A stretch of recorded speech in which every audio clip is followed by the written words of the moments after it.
ওয়ালাকাদ জাআত রুসুলুনা ইব্রাহিমা বিল বুশরা ক্বালু সালামা। ইব্রাহিম নবীর কাছে আমার ফেরেশতারা আসলেন সুসংবাদ নিয়ে, এসে বললেন সালামা, সালাম। ক্বালা সালাম, ইব্রাহিম নবী জবাব দিলেন সালাম।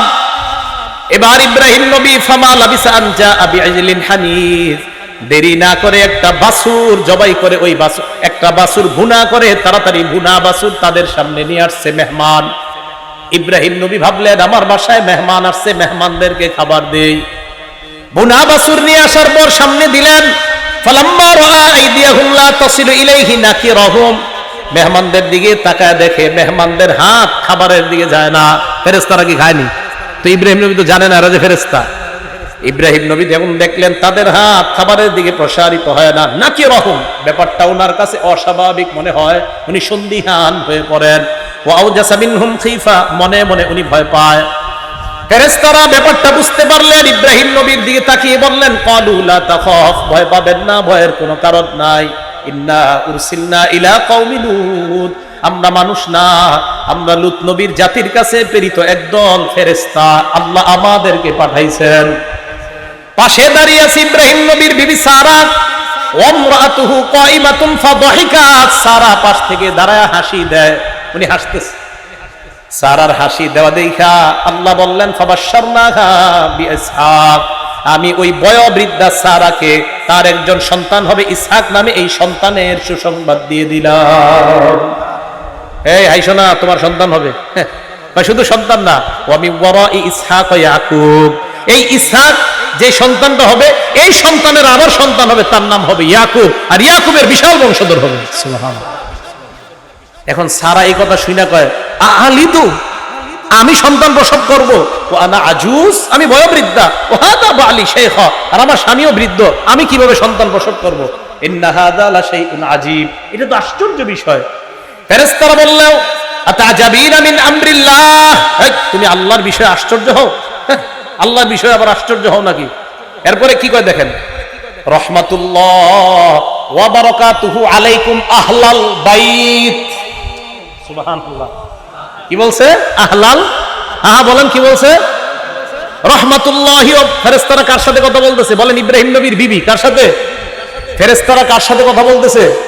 ইব্রাহিম নবীর বিবিকে বললেন রহমাতুল্লাহি ওয়া বারাকাতুহু আলাইকুম আহলাল বাইত, হে আহলে বাইত, তোমাদের উপর আল্লাহর দয়া, আল্লাহর বরকত তোমাদের উপর। আহলে বাইত বলে প্রথমে এক নম্বরে স্ত্রী উদ্দেশ্য আমি বলছিলাম, দলিলও পেয়ে গেলাম। ইব্রাহিম নবীর বিবিকে ফেরেশতারা বললেন আহলে বাইত। আল্লাহ পাক রব্বুল আলামিন বলেন কুলিল হামদুলিল্লাহ ওয়া সালামুন আলা ইবাদিহিল্লাযীনা ইসতাফা।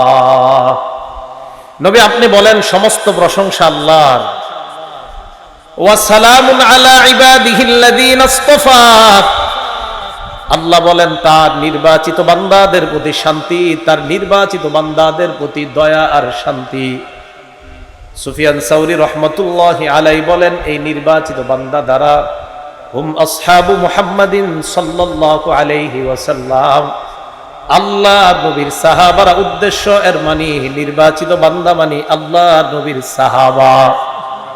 তাহলে সাহাবারা আল্লাহর নির্বাচিত বান্দা, সাহাবাদের প্রতি আল্লাহ সন্তুষ্ট, সাহাবাদের প্রশংসা আল্লাহ নিজে করেছেন।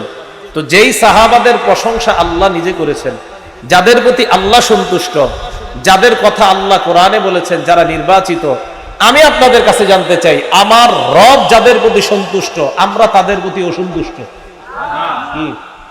তাহলে আমরা কি তাদের প্রতি সন্তুষ্ট? আর আপনি তাদের প্রতি সন্তুষ্ট না হইলে এতে যে খুব ক্ষতি হয়ে যাবে এমনও না, এটা মাথায় রাখতে হবে। কিন্তু আমি বুঝাইতে চাইলাম যাদের প্রতি আল্লাহ সন্তুষ্ট, তা আমি আপনি কেন তাদের প্রতি অসন্তুষ্ট হব? তাদেরকে আমরা কাঠ গড়ায় কেন দাঁড় করাই? আল্লাহ আমাদেরকে কথাগুলা বুঝার তৌফিক দান করেন। 4 নাম্বার কথা, রাসূল আকরাম সাল্লাল্লাহু আলাইহি সাল্লাম জানায় দিয়েছে উম্মত শোনো, তোমাদের নিরাপত্তার রক্ষা কবচ হলো আমার সাহাবারা। আমার সাহাবারাই তোমাদের জন্য একটা নিরাপদ জায়গা, আমার সাহাবারাই তোমাদের জন্য নিরাপদের কারণ, নিরাপত্তার কারণ। মুসলিম শরীফের 2531 নাম্বার হাদিস, সহিহ মুসলিম হাদিস নাম্বার 2531। আবু বুরদা তার পিতা থেকে বর্ণনা করেন, আন আবি বুরদা আন আবিহি রাদিয়াল্লাহু তাআলা আনহু আবু বুরদা তার পিতা থেকে বলেন, সাল্লাইনাল মাগরিবা মা রাসূলিল্লাহি সাল্লাল্লাহু আলাইহি ওয়াসাল্লাম, নবীজির সাথে আমরা মাগরিবের নামাজ পড়লাম। মাগরিবের নামাজ পড়ার পর সুম্মা কুলনা, আমরা বললাম, আমরা যদি বসে থাকি এশার নামাজ পর্যন্ত মসজিদের মধ্যে, লাউ জালাসনা হাত্তা নুসাল্লিয়া মা রাসূলিল্লাহি সাল্লাল্লাহু আলাইহি ওয়াসাল্লাম আল ইশা। মাগরিব পড়ার পর কিছু সাহাবা বসে বলতেছেন, আমরা যদি এশা পর্যন্ত অপেক্ষা করি, এশার নামাজটা আল্লাহর নবীর সাথে জামাতে পড়ে একবারে মসজিদ থেকে যাই। মাগরিব পড়ে বসে রইছে যে নবীজি এশা পড়াবে, তারপর যাই। ফাখরাজা রাসূলুল্লাহি সাল্লাল্লাহু আলাইহি ওয়াসাল্লাম, আল্লাহ নবী এশার নামাজের আগে তাদের সামনে আসলেন। আসার পর তাদেরকে বললেন, মা জিলতুম হাহুনা, এতক্ষণ তোমরা এখানেই ছিলে মাগরিব থেকে? সাহাবারা জবাব দেয়, ইয়া রাসূলুল্লাহ, আমরা মাগরিব থেকে এশা পর্যন্ত এই জায়গায় ছিলাম। আমরা নিজেদের মধ্যে পরামর্শ করলাম, মাগরিব নবীর সাথে বললাম, এশার নামাজটা আল্লাহ নবীর সাথে জামাতে আদায় করে এরপর বাসায় যাব। নবীজি সাল্লাল্লাহু আলাইহি ওয়াসাল্লাম জবাব দিলেন, আহসানতুম, তোমরা ভালো করেছো, আহসানতুম, তোমরা ভালো করেছো। ফারাফা রাসাহু ইলা সামা, আল্লাহ নবী আকাশের দিকে তাকাইলেন। ওয়া কানা কাসীরাম মিম্মা ইয়ারফাউ রাসাহু ইলা সামা, সাধারণত বেশিরভাগ সময় আল্লাহ নবী আকাশের দিকে তাকাইতেন। আকাশের দিকে নবী বেশিরভাগ সময় তাকাইতেন। আপনারাও তাকায়েন, বাকি এই যুগে অন্তত ঢাকা শহর উপরের দিকে তাকানো ঠিক না, উপরে তাকাইলে গুনাহ হবে। হ্যাঁ, ছাদের উপরে উঠে আকাশে তাকায়েন। কোথায় উঠা? ছাদে। কেন তাকাইবেন না তাকাইবেন এ বিষয়ে আলোচনা এখন আর বিষয় না, তো বলতাম, আর নজরু সাহমুন মিন সিহাম ইবলিস, নজর কুদৃষ্টি হলো ইবলিসের একটা তীর, এই তীর দিয়ে আপনাকে সে শেষ করে ফেলবে। তো এই জন্য বর্তমান যুগে আবার উপরে তাকাইতে সাবধান। তো যদি ছাদে যায় উপরে তাকান তো ঠিক আছে, নবী তাকাইতেন, তাই আপনিও ছাদে গিয়ে তাকান, তাহলে ঠিক আছে। রাসূল আকরাম সাল্লাল্লাহু আলাইহি সাল্লাম বেশিরভাগ সময় উপরে তাকাইতেন। তো নিয়ম অনুযায়ী নবীজি উপরে তাকায় রইলেন এইভাবে। হঠাৎ আল্লাহ নবী বলেন, সাহাবাদের দল, আন-নুজুমু আমানাতুন লিস-সামা, আকাশ ততদিন নিরাপদ যতদিন এই নক্ষত্রগুলা থাকবে, ততদিন আকাশটা নিরাপদ। ফাইদা যাহাবাতিন নুজুম, নক্ষত্রগুলা যখন শেষ হয়ে যাবে, নক্ষত্র যখন বিদায় নিয়ে নিবে, আকাশ থেকে নক্ষত্র যদি উধাও হয়ে যায়, নক্ষত্রগুলো যদি আল্লাহ শেষ করে দেয়, নবীজি বলেন, তাহলে আসমান আর থাকবে না, আসমানও ধ্বংস হয়ে যাবে। আতাস-সামা আমা তুআদু, আসমানের যেই ওয়াদা, ওই ওয়াদা আসমানের কাছে আসবে, মানে কিয়ামত হয়ে যাবে।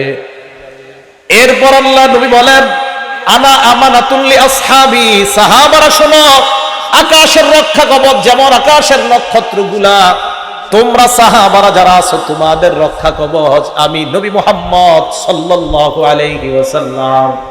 আমি যতদিন তোমাদের মাঝে আছি তোমরা নিরাপদ। ফাইদা যাহাবতু আতা আসহাবি মা ইউআদুন, আমি যদি চলে যাই আমার সাহাবাদের কাছে একের পর এক বিপদ আর পরীক্ষা আসতেই থাকবে, সাহাবাদের মাঝে ইখতিলাফের পরীক্ষা আসতেই থাকবে, আল্লাহ নবী জানায়া দিলেন। এরপর নবী বললেন, ও আসহাবি আমানাতুন লি উম্মতি, আমার সাহাবারা আমার উম্মতের জন্য নিরাপত্তার রক্ষা কবচ। ফাইদা যাহাবা আসহাবি, আমার সাহাবারা যদি দুনিয়া থেকে বিদায় নিয়ে নেয়, আতা উম্মতি মা ইউআদুন, আমার উম্মতের উপর গজব বালা মুসিবত আসতেই থাকবে, উম্মত যেন কিয়ামতের জন্য প্রস্তুত হয়ে যায়। হাদিসের মাধ্যমে নবী বুঝায়, সাহাবারা আমার উম্মতের জন্য নিরাপদ, সাহাবারা আমার উম্মতের জন্য নিরাপত্তার রক্ষা কবচ। নবী বললেন, সাহাবারা আমাদের জন্য নিরাপত্তার কারণ, আর ওই সাহাবাদেরকে আমরা সমালোচনার পাত্র বানাই, এটা কি ইনসাফ না জুলুম? কথা বুঝে আসছে সবার? তাহলে আল্লাহ সন্তুষ্ট, আল্লাহ প্রশংসা করছে, আল্লাহ সাহাবাদেরকে নির্বাচিত করছে। নবীজি বললেন, সাহাবারা এই উম্মতের জন্য রক্ষা কবচ। তাহলে এই সাহাবাদেরকে আমরা সমালোচনার পাত্র বানানোটা এটা জুলুম, এটা ইনসাফ না। ইনসাফের সাথে আমরা যেন সাহাবাদের যথাযথ মর্যাদা দিতে পারি, আল্লাহ তৌফিক দান করেন। 5 নাম্বার, সাহাবারা যতদিন দুনিয়াতে ছিল নবীজি বলেন ততদিন কল্যাণ। এই হাদিসটা মন দিয়ে শোনেন, দেখেন, সাহাবাদেরকে যারা দেখছে তারা যতদিন দুনিয়াতে আছে পরবর্তীদের জন্য কল্যাণ, তাদেরকে যারা দেখছে তারা দুনিয়াতে যতদিন থাকবে ততদিন কল্যাণ। এই 3 বারের কথা আসছে, পরে আর আসে নাই। কিন্তু হাদিস গবেষণা করলে বোঝা যায় এই সিলসিলায় দেখতে দেখতে দেখতে দেখতে ওলামায়ে কেরাম তাদের উস্তাদ, তারা তাদের উস্তাদ, তারা তাদের উস্তাদ, তারা তাদের উস্তাদ, তারা ইমাম বুখারী, এইভাবে ইমাম বুখারী তার উস্তাদকে, তার উস্তাদ তার উস্তাদকে, এইভাবে দেখতে দেখতে আব্দুল্লাহ ইবনে মুবারক ইমাম আবু হানিফাকে, এইভাবে দেখতে দেখতে হাম্মাদ, আলকামা, আব্দুল্লাহ ইবনে মাসউদ, রাসূলুল্লাহ সাল্লাল্লাহু আলাইহি সাল্লাম। এই সিলসিলা দেখা দেখা দেখা, এখান থেকে বোঝা যায় যে দেখা যারা মূলত ওই সিলসিলা থেকে দেখে আসতেছে তাদেরকে দেখার মধ্যে একটা কল্যাণ আছে। দলিল একটা কিতাব আছে আস-সিলসিলাতুস সহিহা, এই কিতাবের 3283 নাম্বার হাদিস, 3283 নাম্বার হাদিস, আস-সিলসিলাতুস সহিহা। সাধারণ জনগণ জানেননি এটার লেখককে, জানা দরকার নাই। ক্বালা রাসূলুল্লাহ সাল্লাল্লাহু আলাইহি ওয়াসাল্লাম লা তাজালুনা বিখাইরিন মা দামা ফিকুম মান রাআনি ওয়া সাহাবানি। নবীজি বলেন তোমরা ততদিন কল্যাণের মধ্যে থাকবা যতদিন তোমাদের মাঝে তারা থাকবে যারা আমাকে দেখছে আর আমার সান্নিধ্য গ্রহণ করেছে, আমার সুহবত গ্রহণ করেছে। দেখেন কি কয়, ওয়াল্লাহি লা তাজালুনা বিখাইরিন মা দামা ফিকুম মান রাআনি, পরেরটা মান রাআনি ওয়া সাহাবা মান সাহাবানি। আল্লাহর কসম তোমরা ততদিন কল্যাণের মধ্যে থাকবা যতদিন তোমাদের মাঝে তারা থাকবে যারা আমার সাহাবাদেরকে দেখছে, যারা আমার সাহাবাদের সুহবত গ্রহণ করেছে। প্রথমে বললেন আমার সাহাবারা যতদিন থাকবে, এরপরে বললেন আমার সাহাবাদেরকে যারা দেখছে তারা যতদিন থাকবে। এবার কি বলে দেখেন, ওয়াল্লাহি লা তাজালুনা মা দামা ফিকুম লা তাজালুনা বিখাইরিন মা দামা ফিকুম মান রাআনি ওয়া সাহাবা মান সাহাবানি। আল্লাহ নবী বলেন আল্লাহর কসম ততদিন তোমরা কল্যাণের মধ্যে থাকবা যতদিন তোমাদেরকে তারা, তাদেরকে তারা, তাদেরকে যারা দেখছে তারা থাকবে, ততদিন কল্যাণের মধ্যে থাকবা। তাহলে রাসূল আকরাম সাল্লাল্লাহু আলাইহি সাল্লাম দেখা দেখা আর দেখা, দেখেন দেখা দেখা দেখা, সুহবত সুহবত সুহবত বললেন। প্রথমে বললেন যারা আমাকে দেখছে, এরপরে বললেন আমার সাহাবাদেরকে যারা দেখছে, এরপরে বললেন আমার সাহাবারা যাদেরকে দেখছে, যারা আমার সাহাবাদেরকে দেখছে তাদেরকে যারা দেখছে। তাহলে এই দেখাটা দেখেন, যারা নবীকে দেখছে, যারা সাহাবাদেরকে দেখছে, এলো সাহাবা, যারা সাহাবাদের ছাত্রদেরকে দেখছে, যারা সাহাবাদের ছাত্রদেরকে দেখছে। তো এই দেখা দেখির থেকে আর সোহবত থেকে নবীজি বুঝাইতে চায় সোহবত সান্নিধ্য কারো গ্রহণ করা, এইভাবে দেখে দেখে সিলসিলা বর্তমানে এই যে আল্লাহ ওয়ালা যারা ইসলাহের কাজ করে, এই সোহবত সেই ধারাবাহিকতা থেকে। তো সোহবতের যে একটা উপকারিতা আছে, একটা কল্যাণ আছে, এটা হাদিস দ্বারা প্রমাণিত। যারা আমাকে দেখছে তাদেরকে যারা দেখছে, তাদেরকে যারা দেখছে ততদিন তোমরা কল্যাণের মধ্যে থাকবা। এই দেখা আর সংস্রব সোহবত থেকে বোঝা যায় আল্লাহ ওয়ালা উলামাদের সোহবত সংস্রব, আর তাদেরকে দেখলে একটা কল্যাণ আল্লাহর থেকে পাওয়া যায়। তো রাসূল আকরাম সাল্লাল্লাহু আলাইহি সাল্লাম এক নম্বরে সাহাবাদের কথা বললেন, তারে সাহাবারা কল্যাণ। বিসমিল্লাহ। এখন আমি আপনাদের কাছে জানতে চাই, খুব বুঝেন, আপনারা সাধারণ জনগণ বুঝারই কথা, আর আমি অমনি কথা বলি। সাহাবাদেরকে যারা দেখছে, তাদেরকে যারা দেখছে, তাদেরকে যারা দেখছে, তো দেখতে দেখতে বর্তমান যুগ পর্যন্ত মানুষগুলো আছে না বলেন? তাহলে এই যুগে ওই সিলসিলার যারা আছে, তাহলে তাদের দিকে দেখলে একটা উপকারিতা আছে না নাই? তো এই যুগে কারা? উলামায়ে কেরাম। কারা বলেন তো? উলামায়ে কেরাম, হক্কানি রব্বানি আল্লাহ ওয়ালা উলামায়ে কেরাম। এই জন্য তাদের সান্নিধ্যে যাবেন, এই ইসলামী মাহফিলগুলোতে বেশি অংশগ্রহণ করার চেষ্টা করবেন। আল্লাহ তৌফিক দান করেন। সাহাবাদের মর্যাদা রক্ষা করার হুকুম করেছে নবীজি সাল্লাল্লাহু আলাইহি সাল্লাম। সাহাবাদের মর্যাদা রক্ষা করার জন্য নবীজি হুকুম করেছেন। ইবনে মাজাহ কিতাবের নাম, হাদিস নাম্বার 2363 নাম্বার হাদিস। ক্বালা রাসূলুল্লাহ সাল্লাল্লাহু আলাইহি ওয়াসাল্লাম, আল্লাহ নবী বলেন ইহফাজু ফি আসহাবি সুম্মাল্লাযীনা ইয়ালুনাহুম সুম্মাল্লাযীনা ইয়ালুনাহুম। আমার সাহাবাদের মর্যাদা তোমরা সংরক্ষণ করবা, আমার সাহাবাদের মর্যাদা তোমরা হেফাজত করবা। এরপর যারা তাদের মর্যাদা তোমরা রক্ষা করবা। এরপর কারা? যারা সাহাবাদেরকে দেখেছে। সাহাবাদেরকে কারা দেখেছে? ইমাম আবু হানিফা দেখছে। কে দেখছে? রহমতুল্লাহ আলাইহি। কে দেখছে বলেন? আল্লাহ নবী কয় তাদের মর্যাদা রক্ষা করবা, আমার সাহাবাদের মর্যাদা রক্ষা করবা। আর আমার সাহাবাদের মর্যাদার পর তাদের মর্যাদা রক্ষা করবা। এর পরবর্তী প্রজন্ম যারা, এর পরের যারা, তাদের মর্যাদা রক্ষা করবা। সাহাবাদেরকে যারা দেখছে তাদেরকে বলা হয় তাবিঈ। ওই তাবিঈদের একজন হলেন আল ইমামুল আযম আবু হানিফা রাহমাতুল্লাহি আলাইহি। নবীজি বললেন এদের মর্যাদা রক্ষা করো। তাহলে সাহাবাদের মর্যাদা রক্ষা করা এটা নবীজির হুকুম। সাহাবাদের প্রশংসা করেছেন আল্লাহ, সাহাবাদের প্রতি আল্লাহ সন্তুষ্ট, সাহাবারা আল্লাহ নির্বাচিত বান্দা, সাহাবারা এই উম্মতের নিরাপত্তার রক্ষা কবচ, সাহাবারা এই উম্মতের জন্য কল্যাণ। সাহাবাদের মর্যাদা রক্ষা করার হুকুম নবীজি সাল্লাল্লাহু আলাইহি ওয়াসাল্লাম করেছেন। আল্লাহ আমাদের সকলকে সাহাবাদের মর্যাদা যেন আমরা রক্ষা করতে পারি, তাদের সমালোচনা শোনা বলা থেকে যেন বেঁচে থাকতে পারি, আল্লাহ তৌফিক দান করেন। সাহাবাদেরকে গালি দেওয়া 7 নাম্বার কথা। এই গালি দেওয়া এটা হলো 7 নাম্বার শিরোনাম, যে সাহাবাদেরকে যারা গালি দেয়, যারা সাহাবাদেরকে গালি দেয় 1 নাম্বার, যারা সাহাবাদেরকে গালি দেয় তাদের উপর আল্লাহর অভিশাপ, ফেরেশতাদের অভিশাপ, দুনিয়ার সব মানুষের অভিশাপ।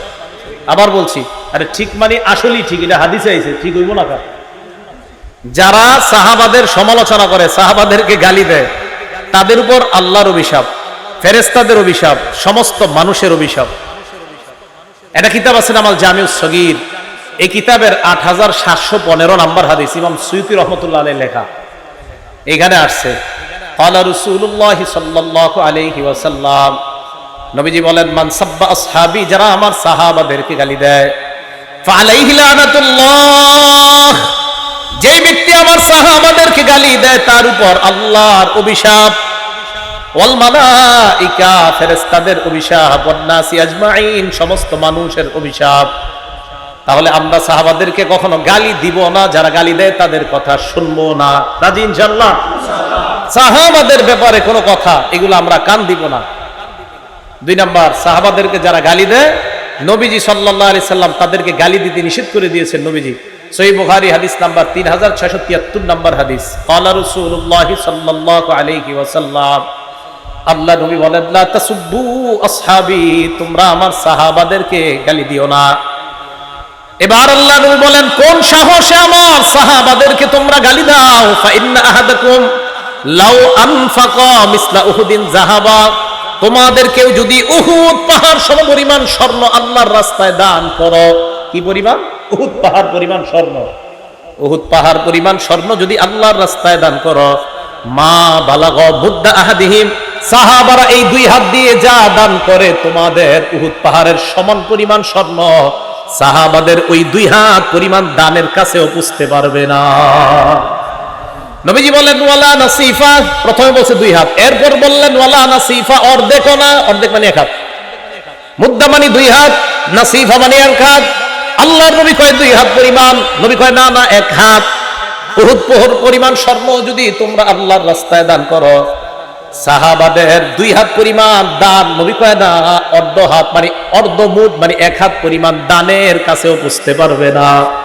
তাহলে যাদের দানের মূল্য আল্লাহর কাছে এত বেশি যে তাদের 1 হাত পরিমাণ দানের কাছে আমাদের উহুদ পাহাড় পরিমাণ স্বর্ণের দানের এটার কাছাকাছি যেতে পারবো না। নবীজি বলেন, লা তাসুব্বু, তাদেরকে গালি দিও না। তো সাহাবাদেরকে যারা গালি দেয়, তাদের যে মজলিসে গালিগুলা হয়, এই সমস্ত মজলিসে যাব না, বসবো না, শুনবো না। আল্লাহ তৌফিক দান করেন। 3 নাম্বার, সাহাবাদেরকে গালি দেওয়া এটা স্পষ্ট ভাবে নিষেধ। হাদিসের মধ্যে আরেকটা নিষেধাজ্ঞা দেখেন, কেন বলে এইখান থেকে দেখেন এই মজলিসের কি প্রয়োজন। এই যে খানকায় হযরত মাওলানা হাফিজুল্লাহ রহমতুল্লাহ আলাইহি এই খানকার উদ্যোগে ইসলামী মাহফিলের প্রয়োজনীয়তাটা এই হাদিস থেকে সাহাবাদের ব্যাপারেও জানেন, আর মজলিসের প্রয়োজনীয়তা জানেন।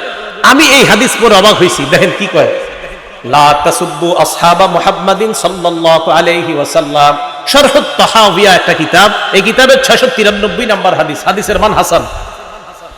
লা তাসুব্বু আসহাবা মুহাম্মাদিন সাল্লাল্লাহু আলাইহি ওয়াসাল্লাম, তোমরা মুহাম্মদ সাল্লাল্লাহু আলাইহি ওয়াসাল্লামের সাহাবাদেরকে তোমরা গালি দিও না। এবার কি করে দেখেন, শোনো তোমরা, লা মুকামু আহাদিহিম সাআতান ইয়ানি মা'আন নবী সাল্লাল্লাহু আলাইহি ওয়াসাল্লাম খায়রুম মিন আমালিকুম 40 সানা, নবীজির সাথে সাহাবাদের 1 মুহূর্তের অবস্থান, কি কয়, নবীর সাথে সাহাবাদের 1 মুহূর্তের অবস্থান তোমাদের 40 বছর আমলের চাইতে বেশি দামি। তাহলে আল্লাহওয়ালাদের সাথে অবস্থানের দাম আছে না নাই? এই দেখেন, আমি অবাক হয়ে গেছি হাদিসে যে অবস্থান, আল্লাহওয়ালা মানে বসে রয়েছে নবীর সাথে সাহাবা, কয় সাহাবা নবীর সাথে বসে থাকার 1 মুহূর্তের বসে থাকাটা তোমাদের 40 বছর আমলের চেয়ে বেশি দামি। তাহলে বোঝা যায় এখান থেকে যে আল্লাহ ওয়ালাদের সাথে বসে থাকাটাও একটা ফায়দা, উপকারিতা। আপনি অনেক মুরব্বী আল্লাহওয়ালা আছে যাদের কথা বোঝা যায় না, দরকার নেই বোঝা যাওয়া, এমনি বসে থাকবেন। ঢাকার বড় বড় আল্লাহওয়ালা অনেক মুরব্বী, অনেক বয়সের কারণে সব কথা বোঝা যায় না, এমনি গিয়ে আমরা বসে থাকি। কেন বসে থাকি? এই সমস্ত হাদিসের কারণে, যে ওনাদের মজলিসে বসে থাকাটাও এটা আল্লাহর পক্ষ থেকে একটা গনিমত, একটা নিয়ামত। তো দেখেন হাদিসের মধ্যে আছে যে সাহাবায়ে কেরাম নবীর সাথে কিছু মুহূর্ত কাটানো, এটা তোমাদের 40 বছর ইবাদতের চাইতে বেশি দামি। তাহলে বলেন তো, যাদের সামান্য ইবাদত, শুধু সামান্য নবীর সাথে বসে থাকাটা এত দাম, তাহলে তাদের ইবাদতের কত দাম? এরা বসে থাকছে, এত দাম। ইবাদতের দাম আছে না নাই? আছে। ইবনে মাজাহ কিতাবের নাম, হাদিস নাম্বার 162 নাম্বার হাদিস। এই হাদিসের মধ্যে আসছে লা তাসুব্বু আসহাবা মুহাম্মাদিন সাল্লাল্লাহু আলাইহি ওয়াসাল্লাম, তোমরা মুহাম্মদ সাল্লাল্লাহু আলাইহি ওয়াসাল্লামের সাহাবাদেরকে গালি দিও না। এই হাদিসের মধ্যে আসছে লা মুকামু আহাদিহিম ইয়ানি মা'আন নবী সাল্লাল্লাহু আলাইহি ওয়াসাল্লাম খায়রুম মিন আমালিকুম উমরা। হুজুর এই হাদিসে আসছে যে সারা জীবন তোমরা আমল করলেও নবীর সাথে সাহাবাদের কাটানো এক মুহূর্তের সমান হবে না। এটা দর্শ উমরা আসছে, এটা তাহলে যাদের সামান্য বসে থাকাটা আল্লাহওয়ালার সাথে এত দাম, তাদের আল্লাহওয়ালা নবীর সাথে তাদের থেকে আমল করাটার কত দাম। এই জন্য প্রিয় মুসলমান ভাইয়েরা, সাহাবাদেরকে গালি দিবেন না, সাহাবাদের গালি শুনবেন না। যেই মজলিসে সাহাবাদের সমালোচনা হয় ওই সমস্ত মজলিসে যাবেন না। রাজি আছেন ইনশাআল্লাহ? গালি দিবেন না। আমি আপনাদেরকে মহব্বত করে কথাগুলো বলতেছি, আল্লাহর রাসূল সাহাবাদের কোনো সমালোচনায় কান দিবেন না। আল্লাহ আমাদেরকে বুঝার তৌফিক দান করে। এই কথাগুলো কেন বলছি জানেন? আমার মূল উদ্দেশ্য কিন্তু এই ওয়াজ করা না, মূল উদ্দেশ্য একজন সাহাবারে নিয়ে কথা বলা। তিনি হলেন ইমাম মুআবিয়া রাদিয়াল্লাহু তাআলা। কে? ইমাম মুআবিয়া। ইমাম মুআবিয়া রাদিয়াল্লাহু তাআলা আনহুকে কেন্দ্র করে, ওনার ছেলের নাম হলো ইয়াজিদ। নূহ আলাইহিস সালাতু ওয়াস সালামের এক সন্তান কাফের ছিল। এখন এই কাফের ছেলের কারণে নূহ নবীরে দোষারোপ করবেন? করা যাবে না। ইয়াজিদ ইমাম মুআবিয়ার ছেলে। এই ইয়াজিদকে কেন্দ্র করে ইমাম মুআবিয়াকে কটাক্ষ করা হয়, দোষারোপ করা হয়। কেন ভাই? সন্তানের অপরাধ। ইয়াজিদ ঠিক আছে জালেম, তার যত পারেন সমালোচনা করেন, সে অবশ্যই অন্যায় করছে। নবীর নাতিকে এইভাবে নির্মমভাবে হত্যা করা, শহীদ করা, এটা অবশ্যই অন্যায়। কিন্তু ওনার কারণে কেন নবীর একজন জলিলুল কদর, যিনি একজন ওহীর লেখক ছিলেন, এমন একজন সাহাবাকে কেন সমালোচনা করেন? মনে রাখবেন, ইমাম মুআবিয়া সমালোচিত হয়ে যাওয়া মানে লেখা, এই ইমাম মুআবিয়া যে ওহীর লেখক ছিলেন, এই লেখা প্রশ্নবিদ্ধ করা। ইমাম মুআবিয়া একজন ওহীর লেখক ছিলেন। তিরমিজি শরীফের 3842 নাম্বার হাদিস, ক্বালা রাসূলুল্লাহ সাল্লাল্লাহু আলাইহি ওয়াসাল্লাম, আল্লাহ নবী ইমাম মুআবিয়াকে সামনে এনে আল্লাহর কাছে বললেন, আল্লাহুম্মা জাআলহু হাদিয়া ওয়া মাহদিয়া ওয়াহদি বি। আল্লাহর কাছে বললেন, আল্লাহ ইজআলহু হাদিয়া, আল্লাহ আপনি তাকে পথ প্রদর্শক বানান, অন্য মুসলমানদেরকে যেন হেদায়েতের পথ দেখায় এমন একজন মুআবিয়াকে আপনি বানান। এরপর বললেন মাহদিয়া, মুআবিয়াকে আপনি হেদায়েত প্রাপ্ত বানান। এরপর বললেন ওয়াহদি বিহি, এই মুআবিয়ার মাধ্যমে অন্যান্য মানুষকে আপনি হেদায়েত দান করে দেন। নবীজি বললেন, আল্লাহ মুআবিয়াকে আপনি পথ প্রদর্শক বানান, আল্লাহ তাকে আপনি হেদায়েত প্রাপ্ত বানান। প্রথমে বললেন তাকে আপনি হেদায়েতকারী, মুর্শিদ, পথ প্রদর্শক বানান। এরপর বললেন আল্লাহ তাকেও আপনি হেদায়েত প্রাপ্ত বানান। এরপর তার মাধ্যমে আল্লাহ আপনি মানুষের হেদায়েত দান করেন। এই দোয়াটা নবীজি করছেন। তো যার হেদায়েতের দোয়া স্বয়ং নবীজি সাল্লাল্লাহু আলাইহি সাল্লাম যাকে হাদি বললেন, যাকে মাহদি বললেন, যাকে হেদায়েত প্রাপ্ত বললেন, আমি আপনি কেন তাকে সমালোচিত করব? বলেন, ইয়াজিদকে অবশ্যই তার ব্যাপারে আলোচনা করবেন, কোনো সমস্যা নাই, কিন্তু তাকে কেন্দ্র করে আল্লাহ রাসূলের একজন সাহাবাকে সমালোচনা, এটা আমরা শুনবো না, এটাতে কানও দিব না। এই ব্যাপারে জানার আগ্রহও পেশ করব না যে হুজুর মুআবিয়া কি এটা ঠিক করছে, এই প্রশ্নও তুলবেন না। ইয়াজিদকে নিয়ে প্রশ্ন তুলবেন, ইমাম মুআবিয়াকে নিয়ে প্রশ্ন তোলা যাবে না। বুঝছেন সবাই ইনশাআল্লাহ? আল্লাহ আমাদের সকলকে এই কথাগুলো যেন বুঝে শুনে আমরা সবসময় মাথায় রেখে সাহাবা সমালোচনা থেকে বেঁচে থাকতে পারি, আল্লাহ তৌফিক দান করেন। একটা কিতাব আছে, এই কিতাবের নাম আল জামিউস সগীর, এটা আগেও বলছি কিতাবটার নাম, ইমাম সুয়ুতির লেখা, 7209 নাম্বার হাদিস। এটার মধ্যে আসছে আবু সুফিয়ান রাদিয়াল্লাহু তাআলা, যিনি মুআবিয়া রাদিয়াল্লাহু তাআলা আনহুর বাবা। এই বর্ণনাটা সহিহ ইবনে হিব্বানের 7209 নাম্বার হাদিস আছে। নবীজির কাছে আবু সুফিয়ান রাদিয়াল্লাহু তাআলা আনহু গিয়ে বললেন, হুজুর আমার একটা আবদার আছে আপনার কাছে। কি আবদার? তা আমার ছেলে মুআবিয়া তাজআলুহু কাতিবান বাইনা ইয়াদাইক, আমার ছেলেটাকে আপনি ওহির লেখক বানান। সুবহানাল্লাহ। আপনি যাদেরকে দিয়ে লেখান ওহি, তাদের মধ্যে এই মুয়াবিয়াকে আপনি হুজুর একজন লেখক বানান। নবীজি বললেন, নাম, ঠিক আছে, আপনার কথা গ্রহণ করলাম। আবু সুফিয়ান রাদিয়াল্লাহু তাআলা আনহু কিন্তু নবীজির শ্বশুর ছিলেন। কি ছিলেন বলেন তো? শ্বশুর। আলেম ছাড়া অন্য কেউ বলতে পারবেন যে আবু সুফিয়ানের কন্যার নাম কি, যিনি নবীর বিবি ছিলেন? ওলামা ছাড়া অন্য কেউ আছেন পারেন বলতে? আবু সুফিয়ানের কন্যা যিনি নবীর বিবি ছিলেন, কি নাম? হ্যাঁ হ্যাঁ, কি নাম? কি নাম?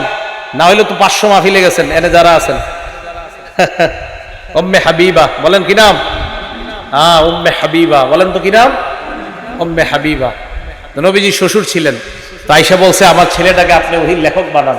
নবীজি সাল্লাল্লাহু আলাইহি সাল্লাম বললেন, নাম, ঠিক আছে, কবুল করলাম। তাহলে ইমাম মুয়াবিয়া ওহির লেখক। ইমাম মুয়াবিয়াকে নবীজি বলছেন হেদায়েত প্রাপ্ত। এমন একজন সাহাবাকে সমালোচনা করব না, তার সমালোচনা শুনবো না। সহিহ বুখারী হাদিস নাম্বার 2924 নাম্বার হাদিস।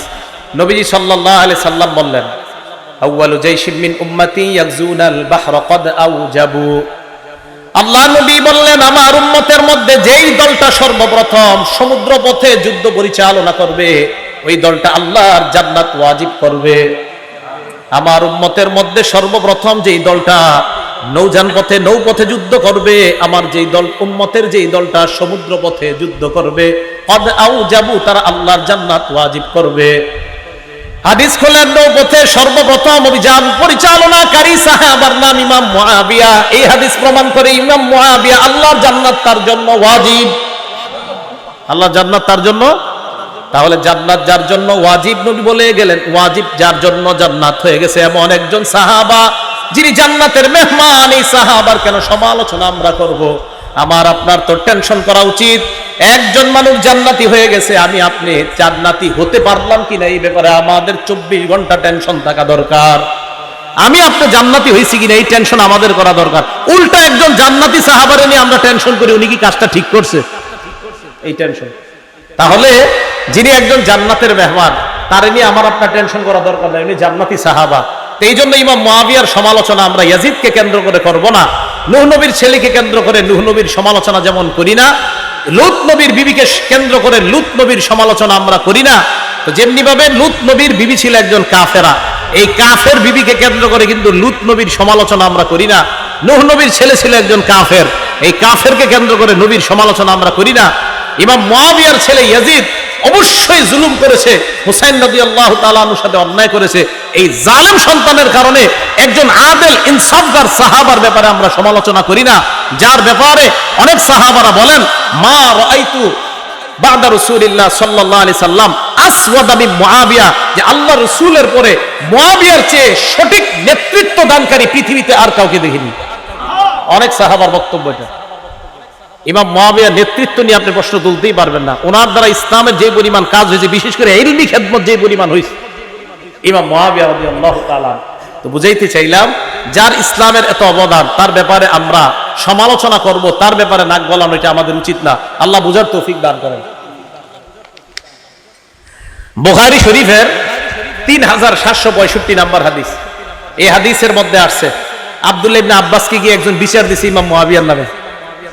বিচার দেওয়ার পরে ইবনে আব্বাস কয়, তুমি কি বললা? কয়, হুজুর মুয়াবিয়া তো এই কাজ করে, বিতিন নামাজের ব্যাপারে একটা মাসালা। ইবনে আব্বাস কয়, দা এটা ছাড়ো মিয়া, এই ব্যাপারে কথা বইলো না। ইন্নাহু ফাকিহ, ইমাম মুয়াবিয়া একজন ফকিহ সাহাবা, ফকিহ সাহাবা। ইমাম মুয়াবিয়ার আমল নিয়ে তুমি প্রশ্ন তুলতে পারো না, কারণ ইমাম মুয়াবিয়া একজন ফকিহ।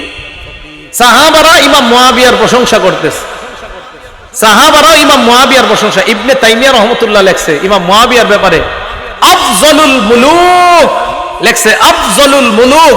পুরা পৃথিবীর মধ্যে নবীজির পরে যত নেতৃত্বের গুণাবলী, যদি সব দিকে যে পৃথিবীর উন্নতি সাধন হয়েছে কোন মুসলমানের নেতৃত্বের আমলে, ইবনে তাইমিয়া লিখেছেন তিনি ইমাম মুয়াবিয়া। এই জন্য এমন একজন সাহাবা, যার দ্বারা ইসলামের এত খেদমত হয়েছে, বলেন তার কি সমালোচনা করব আমরা? না, আমরা তার সমালোচনা করব না, বরং তাকে আমরা অনুসরণ করব, তার আমলের অনুসরণ করব। আল্লাহ তৌফিক দান করেন। তার আমলের অনুসরণ কেন করতে হবে আমাদের? কথা বুঝেন। নাসাই শরীফের হাদিস নাম্বার 4191 নাম্বার হাদিস, মন দিয়ে শুনেন এই হাদিসটা। বর্ণনাকারীর নাম আব্দুর রহমান ইবনে আব্দে রব্বিল কাবা। এত বড় নাম মনে রাখা দরকার নাই, শুধু আব্দুর রহমান মনে রাখলে চলে। তিনি বলেন, আতাইতু ইলা আব্দুল্লাহ ইবনে আমর ওয়া হুয়া জালিসুন ফি জিল্লিল কাবা। নবীর সাহাবা আব্দুল্লাহ ইবনে আমরের কাছে আমি আসলাম, আসার পর আমি দেখলাম উনি কাবার ছায়ার মধ্যে বসা। কাবা শরীফের ছায়া, এই ছায়ার মধ্যে আল্লাহ নবীর সাহাবা আব্দুল্লাহ ইবনে আমর বসা। ওয়ান্নাসু আলাইহি মুজতামিউন, জনগণ তার সামনে ঘেরাও করে আছে, তার থেকে নসিহত শুনতে চায়। হঠাৎ আব্দুল্লাহ ইবনে আমর বললেন, বাইনা নাহনু মা রাসূলিল্লাহি সাল্লাল্লাহু আলাইহি ওয়াসাল্লাম, আমরা আল্লাহ নবীর সাথে ছিলাম, আল্লাহ নবীর সাথে সফর করতেছিলাম। ফি সাফারিন ইদ নাযালনা মানজিলা, সফর করতে করতে এক জায়গায় যাত্রা বিরতি দিলাম, যাত্রা বিরতি দিয়ে সবাই নিজের বাহন থেকে নামলাম। সাহাবাদের মাঝে তিনটি দল হয়ে যায়। ফামিন্না মাইয়াদ্রিবু খিবাআ, আমাদের মাঝে একদল সাহাবা তাবু টানাইতেছে, তাবুর ছায়ার মধ্যে আশ্রয় নিবে। ওয়ামিন্না মাইয়ান তাদিলু, আরেক দল তীর প্রতিযোগিতা করতেছে। ওয়ামিন্না মান হুয়া ফি জাশরাতিহি, আরেক দল চারণভূমির মধ্যে পশুগুলা চড়াইতেছে, ঘাস খাওয়ায়, পানি খাওয়ায়। ইজনাদা মুনাদি রাসূলিল্লাহি সাল্লাল্লাহু আলাইহি ওয়াসাল্লাম, হঠাৎ আল্লাহ নবীর আহ্বানকারী, ঘোষণাকারী তাদের সামনে আইসা ঘোষণা দেয়, আসসালাতু জামিআ, ও সাহাবারা নামাজের সময় হয়ে গিয়েছে, সবাই জামাতে আসো। ফাজতামানা, আমরা জামাতে গেলাম। জামাতে যাওয়ার পর সবাই দাঁড়িয়ে রইলাম। কামা ফিনা রাসূলুল্লাহ ফাখাতাবানা, আল্লাহ নবী আমাদের সামনে দাঁড়াইলেন, দাঁড়িয়ে নবী ভাষণ দিলেন। নামাজে আমরা দাঁড়াইলাম, ওই মুহূর্তে নবী আমাদের সামনে দাঁড়ায়া ভাষণ দিলেন। মানে কাতার সোজা সোজা চলতেছে, করা হইতেছে, নবীজি একটা ভাষণ দিলেন। উজানি মাদ্রাসার মাহফিলে গেছেন কেউ? ওখানে দেখবেন ওই কাতার সোজা করতে একটু দেরি হইতো, 10 লাখ লোক, আরো অনেক লোক হয়, তো এটা করতে করতে উজানি মাদ্রাসায় আব্দুর রহমান সাহেব জোরালো ভাষণ দিতে থাকে দীর্ঘক্ষণ। তো নবীজি সাল্লাল্লাহু আলাইহি সাল্লাম, সাহাবায়ে কেরাম জামাতে দাঁড়াইতেছে, নবীজি সবার সামনে দাঁড়ায় একটা ভাষণ দিলেন। ভাষণের মধ্যে আল্লাহ নবী বললেন, শোনো সাহাবাদের দল, লাম ইয়াকুন নাবিয়্যুন ক্বাবলি ইল্লা কানা হাক্কান আলাইহি আইয়াদুল্লা উম্মাতাহু আলা মা ইয়ালামুহু খায়রান লাহুম, আমার পূর্বে যত নবী দুনিয়াতে আসছে সমস্ত নবীর মৌলিক দুইটা দায়িত্ব। এক নাম্বার, ওই নবী তার উম্মতকে কল্যাণকর বিষয়ে জানায়া দেওয়া। 2 নাম্বার, ওয়ায়ুনজিরু কওমাহু মা ইয়ালামুহু শাররান লাহুম, উম্মতের জন্য যা অকল্যাণকর, ওই অকল্যাণকর বিষয় থেকে উম্মতকে সতর্ক করা। বলেন সব নবীর মৌলিক দায়িত্ব কয়টা ছিল? 1 নাম্বার, উম্মতের জন্য যা কল্যাণকর এটা উম্মতকে জানায়া দেওয়া। 2 নাম্বার, যা অকল্যাণকর তা থেকে উম্মতকে সতর্ক করা। এবার নবীজি সাহাবাদেরকে যে কথাটা বললেন, এই কথাটা একটু মন দিয়ে শোনেন। নবীজি কি বলে দেখেন, সাহাবারা তোমরা শোনো, ইন্না উম্মাতাকুম হাদিহি জুইলাত আফিয়াতুহা ফি আউয়ালিহা, আমার উম্মতের মধ্যে প্রথম দিকের উম্মত যারা, তাদেরকে নিরাপদ দেওয়া হয়েছে, নিরাপত্তা দেওয়া হয়েছে, তাদেরকে ফিতনা ফাসাদ থেকে মুক্ত রাখা হয়েছে আমি নবীর খাতিরে। তোমরা ফিতনা ফাসাদ থেকে মুক্ত। ওয়া ইন্না আখিরাহা, আর আমার উম্মতের শেষে যারা আসবে আমি, আপনি, আমরা। নবীজি বলেন, ফাতাজি উল ফিতান ইউসিবুহুম বালাউন ওয়া উমুর, তাদের কাছে একের পর এক ফিতনা আসতেই থাকবে, ফিতনা আসতেই থাকবে। ইউনকিরুনাহা, যেই ফিতনাগুলা, যেই পরীক্ষাগুলা তারা অপছন্দ করবে। আল্লাহ নবী বলেন, ফাতাজি উল ফিতান, ফিতনা আসবে। ফিতনা আসলে ফায়ুদাক্কিকু বাদুহা লিবাদিন, আগের ফিতনাটা পরের ফিতনার কাছে তুচ্ছ মনে হবে। মুসলমান ভালো করে মনে রাখবেন, করোনা ভাইরাসের মধ্যে মনে করেছিলাম এত বড় গজব মনে হয় দুনিয়াতে আর আসে নাই। আল্লাহ নবী বুঝায়, যেই গজবে আছো, পরের গজবটা যখন দেখবা মনে হবে আগের গজবটা পরের গজবের কাছে কিছুই না। ফায়ুদাক্কিকু বাদুহা লিবাদিন, পরের গজবের কাছে আগের গজব কিছুই মনে হবে না। নবী বলেন, ফাতাজিউল ফিতনা, ফিতনা আসবে। ফায়াকুলুল মুমিনু হিয়া মুহলিকাতি, ফিতনা আসলে ঈমানদার বলবে আমাকে এই ফিতনা ধ্বংস করবে। ফাতান কাশিফ, ফিতনা উঠিয়ে যাবে। সুম্মা তাজিউল ফিতনা, আবার ফিতনা আসবে, ঈমানদার মনে করবে আমি ধ্বংস। নবীজি বলেন, ফাতান কাশিফু, আবার ফিতনা উঠে যাবে।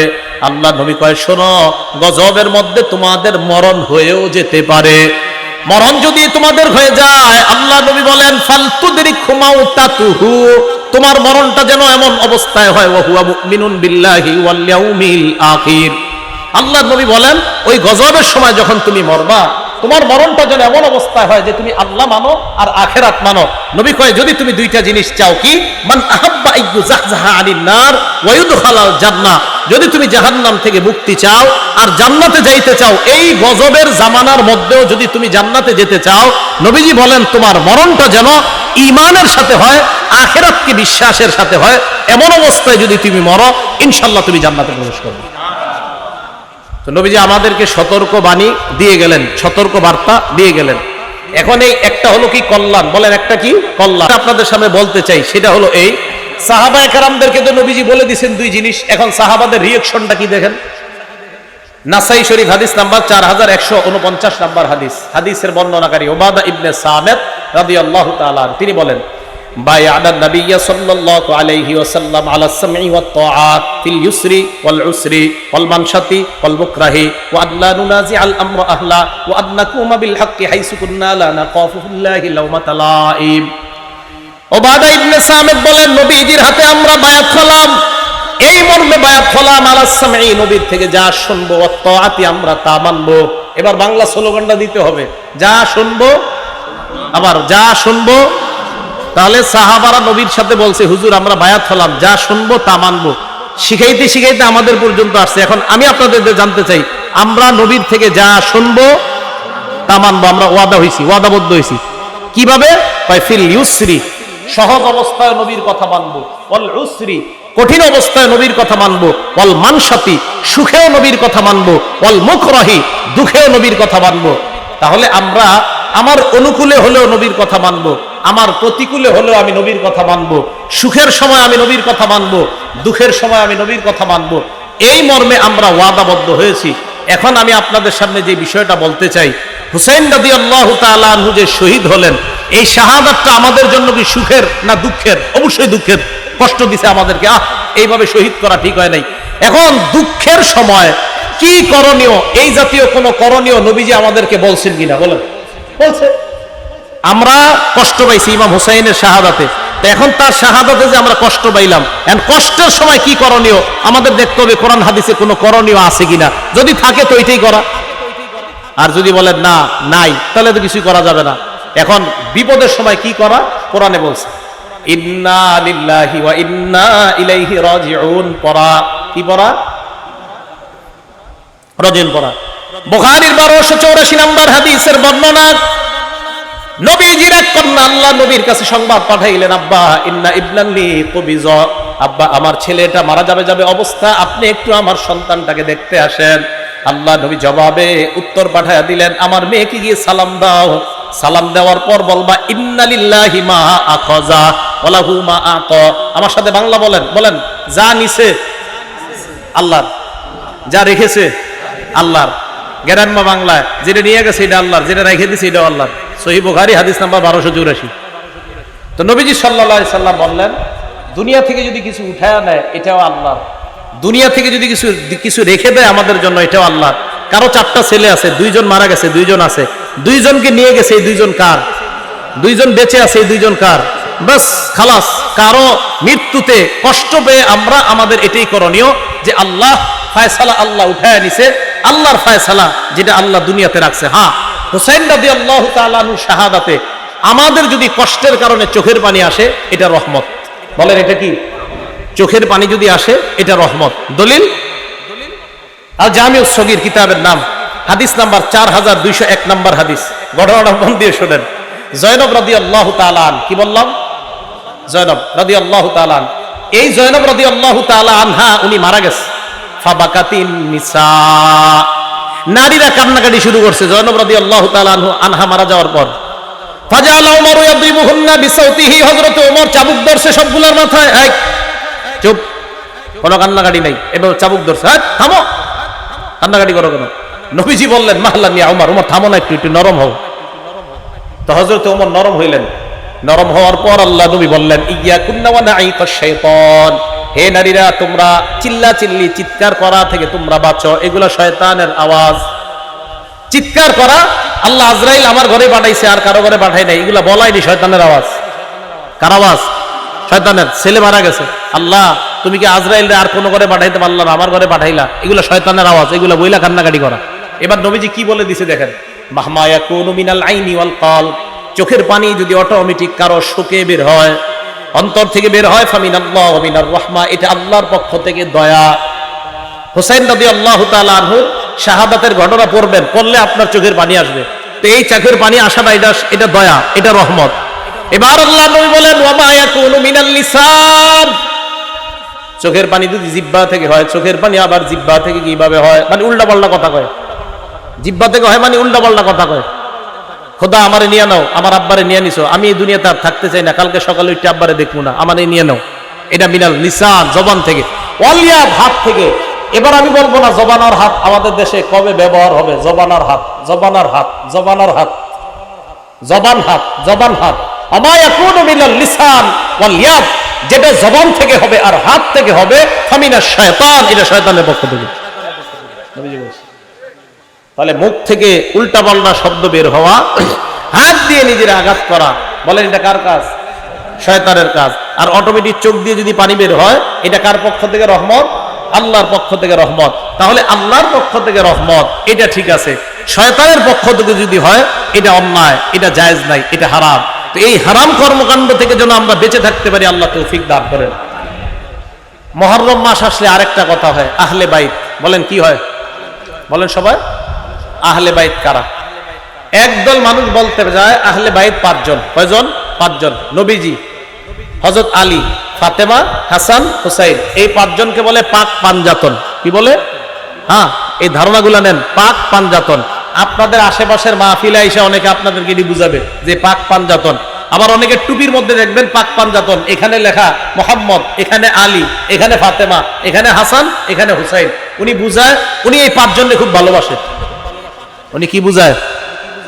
ওলামায়ে কেরাম ছাড়া অন্য যারা আছেন বলেন তো, নবীর নাতি কয়জন? হ্যাঁ হ্যাঁ, 5 জন। ওইটি মনে কোন জায়গায় বয়ানে শুনছেন, লেগে কইতেছে। নবীজির নাতি কয়জন? 5 জন। 5 জন। তা আপনারা তো 2 জন নিয়ে খালি লাফান, বাকি 5 জনকে ভালোবাসবে কে? আমরা নবীর নাতি নাতনি সবাইকে মহব্বত করি, শুধু 2 জনকে না, সবাইকে করি। আর কিছু মানুষ শুধু 2 জনকে করে, অতএব বেশি ভালোবাসার দাবিদার আমরা। নবীজির মেয়ে কয়জন? 4 জন। মনে রাখেন, একটু কথাগুলো মন দিয়ে শুনেন। জয়নব, রুকাইয়া, উম্মে কুলসুম। জয়নব, রুকাইয়া, উম্মে কুলসুম, ফাতেমা।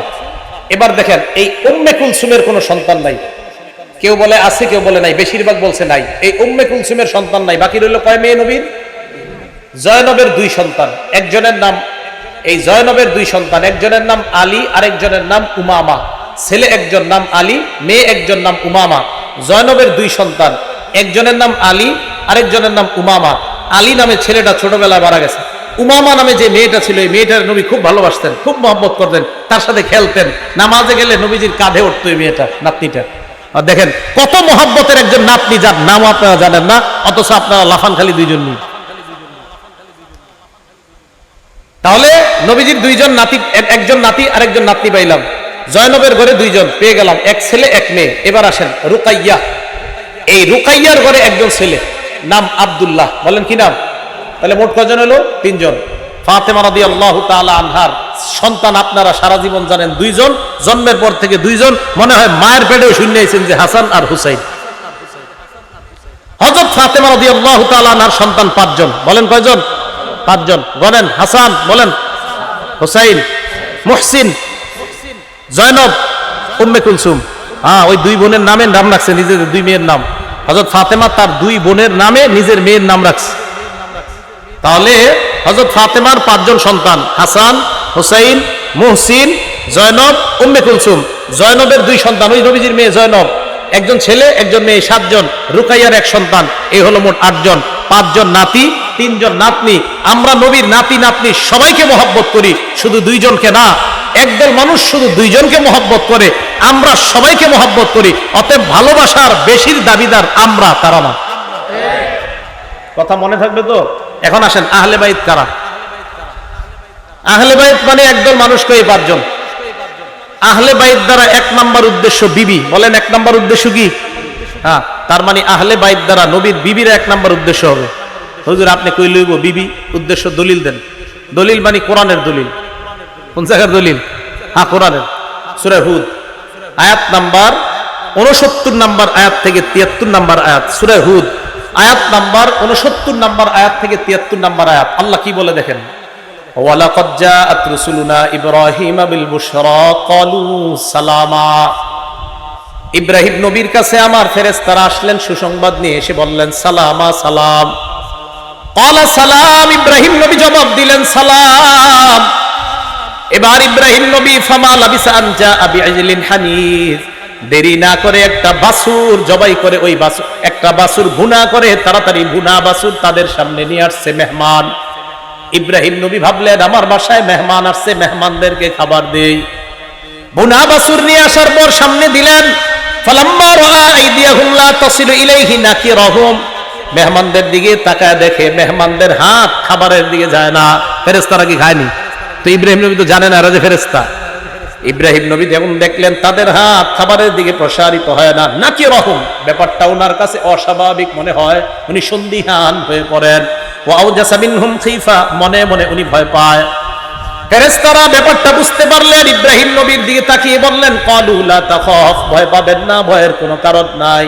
ইন্না উরসিলনা ইলা কওমি লূত, আমরা মানুষ না, আমরা লূত নবীর জাতির কাছে প্রেরিত একদল ফেরেশতা, আল্লাহ আমাদেরকে পাঠাইছেন।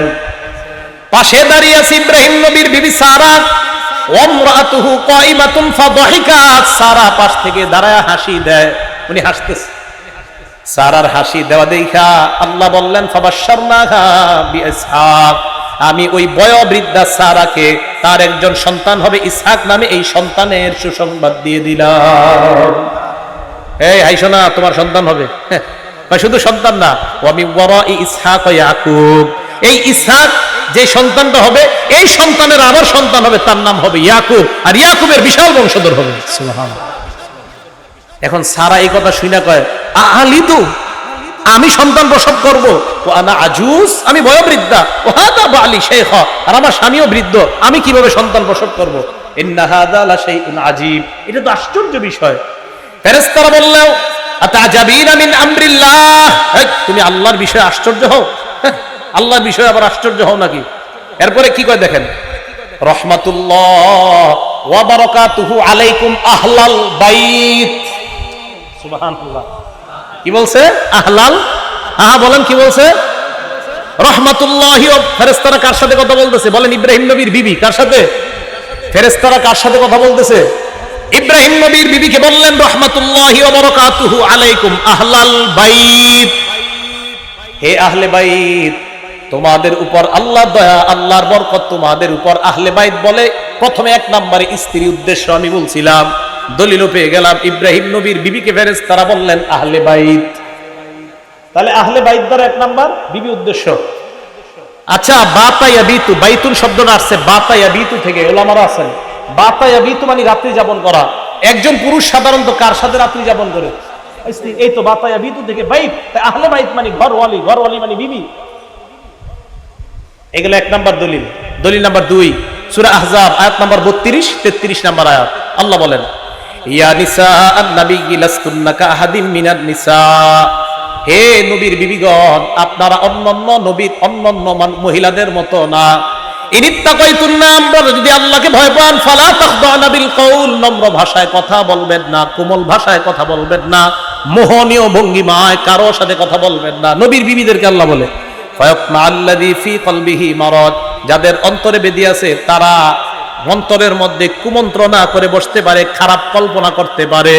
আচ্ছা, নবীর বিবিরা কোমল ভাষায় কথা বললে একজন পুরুষের মনে খারাপ ধারণা জন্ম হতে পারে নবীর বিবিদের ক্ষেত্রে, তো বর্তমান জামানার নারীদের ক্ষেত্রে কি হবে? এই কথা বলার পর আল্লাহ বললেন, দেখেন কি বলে, ওয়াকরনা ফী বুয়ুতিকুন্না, তোমরা ঘরে থাকো, ওয়ালা তাবাররাজনা তাবাররুজাল জাহিলিয়াতিল উলা, জাহিলি যুগের নারীদের মতো তোমরা বাহিরে বের হবা না। হ্যাঁ, শুনতেছেন তো? দেখেন কি কয়, বলেন তো আল্লাহ এই কথাগুলো কাদেরকে বলতেছে? নবীর। ওলামাদের ছাড়া অন্যদের জোরটা বেশি হতে হবে। কাদেরকে? নবীর স্ত্রী, আবার নবীর স্ত্রী। এবার দেখেন কি কয়, ওয়াকিমনাস সালাহ, তোমরা নামাজ কায়েম করো, ওয়া আতিনাজ যাকাত, তোমরা যাকাত দাও, ওয়া আতিনাল্লাহ ওয়া রাসূলা, তোমরা আল্লাহ আল্লাহ রাসূলের আনুগত্য করো। তোমরা কারা? স্ত্রীগণ। হ্যাঁ, তোমরা কারা? ইন্নামা ইউরিদুল্লাহু লিইউযহিবা আনকুমুর রিজসা আহলাল বাইত, হে আহলে বাইত, নবীর বিবিগণ, তোমাদের থেকে আল্লাহ নাপাকি দূর করতে চায়। তাহলে আহলে বাইত দ্বারা 1 নাম্বার উদ্দেশ্য বিবি। তাহলে আহলে বাইত মানে 5 জন না, আমরা বলি আহলে বাইত মানে নবীর বিবিগণ, আহলে বাইত মানে হাসান হুসাইন ফাতেমা, আহলে বাইত মানে নবীর পরিবারের সবাই। আমরা আহলে বাইত সবাইকে ভালোবাসি, মহব্বত করি, শুধু 5 জনকে না, বরং আমরা নবীর সমস্ত পরিবারকে মহব্বত করি। কি বলেন? আমরা শুধু 5 জনকে না, আমরা সবাইকে ভালোবাসি। এরপরে আমগরে বলে আমগো ভিতরে নবীর প্রেম নাই। আপনি মাত্র 5 জনকে মহব্বত করলেন, আর আমি করলাম পুরো পরিবারের সকলকে, তা আপনি আমারে বললেন যে আপনার মধ্যে নবীর প্রেম নাই। এটা ইনসাফের কথা না, এটা জুলুমের কথা। এই কথাগুলা যারা এই 5 জনকে আহলে বাইত মনে করে তাদেরকে বুঝাবেন। এখন কথা হলো, হাসান হুসাইনও যে আহলে বাইত, এটার দলিল কি? ওনারাও যে আহলে বাইত হতে পারে, এটার দলিল কি? এই আয়াত নবীর উপরে যখন নাজিল হয়েছে, তখন নবী তার স্ত্রী উম্মে সালামার ঘরে ছিলেন। মুসলিম শরীফের 2424 কত হয়? 2424 নম্বর হাদিস। নবীজি সাল্লাল্লাহু আলাইহি সাল্লাম খরাজা রাসূলুল্লাহ গাদাতান, সকালবেলা ঘর থেকে বের হইছে। ওয়া আলাইহি মিরতুন মুরাহহালুন মিন শারিন আসওয়াদ, কালো পশম দ্বারা অঙ্কিত করা একটা চাদর নবীর গায়ে ছিল। তো এই চাদর গায়ে দিয়ে নবী বের হইছে কখন? যে অবস্থায় নবী ঘরে ছিলেন, ওই অবস্থায় নবীর উপর আয়াত নাজিল হয়েছে যে আপনার বিবিদের থেকে আল্লাহ, মানে আহলে বাইতদের থেকে আল্লাহ অপবিত্রতা দূর করতে চায়। নবী ঘর থেকে বের হয়ে দেখছে হযরত হাসান আসছে। আসার পর নবীজি আদখালা, হাসান রে চাদরের ভিতরে ঢুকাইছে, বুঝছেন? এরপরে হুসাইন আসছে, হুসাইনকেও ঢুকাইছে। সুম্মা জা আলী ফাআদখালা, হযরত আলী আসছে, আলীকেও ঢুকাইছে। সুম্মা জাআত ফাতেমা, ফাতেমা আসছে রাদিয়াল্লাহু তাআলা আনহুম। এই ফাতেমা আসার পর আদখালাহা, তাকেও চাদরের ভিতরে ঢুকায় কয়, এই শোনো, আহলে বাইত শুধু বিবিরা না, আমার এই সন্তানরাও আহলে বাইত। তাহলে দেখছেন, এই চাদরের ভিতরে কেন্দ্র করে কয় এই পাক পাঞ্জাতন মাগো, বাকিগুলা আল্লাহ যে উদ্দেশ্যে আয়াত নাজিল করছে এটাই তো বললেন না। তাহলে আয়াত নাজিল করছে আহলে বাইত কেন্দ্র করে, প্রথম উদ্দেশ্য বিবিগণ। এরপরে নবী হাদিসের ব্যাখ্যায় বুঝিয়ে দিয়েছে শুধু বিবিগণ না, আমার সন্তানগণ, আমার পরিবারের আরো যারা, তারাও আহলে বাইত। বলেন, আমরা আহলে বাইত শুধু 5 জনকে মহব্বত করি না, সব আহলে বাইতকে মহব্বত করি। হ্যাঁ, সব আহলে বাইতকে মহব্বত করি। আল্লাহ পাক রব্বুল আলামিন আমাদের সকলকে মুহররম মাসকে কেন্দ্র করে যেই সমস্ত কথাগুলো হয়, কারবালার ঘটনা আপনারা অনেক শুনেছেন হয়তো। তো এই জন্য যেই বিষয়গুলো সাধারণত আনা হয়, এই বিষয়গুলো যেন আর না আনা হয়। শুধুমাত্র 5 জনকে মহব্বতের কথা যেন বলা না হয়, নবীর পুরো পরিবারকে যেন মহব্বতের কথা বলা হয়। হযরত হুসাইনকে কেন্দ্র করে অবশ্যই ইয়াজিদের ব্যাপারে, ইয়াজিদ যা যা করেছে, অন্যায় করেছে, অবশ্যই এগুলো বলা দরকার। কিন্তু এটাকে কেন্দ্র করে যেন ইমাম মুআবিয়াকে সমালোচনা করা না হয়, সাহাবাদেরকে সমালোচনা করা না হয়। আল্লাহ পাক রব্বুল আলামিন সাহাবা সমালোচনা থেকে আমাদেরকে বেঁচে থেকে আমরা যেন আমাদের ঈমানকে খাঁটি করে দুনিয়া থেকে আমরা বিদায় নিতে পারি। আল্লাহ তৌফিক দান করেন। আমিন। ওয়া আখিরু দাওয়ানা আনিল হামদুলিল্লাহি রাব্বিল আলামিন।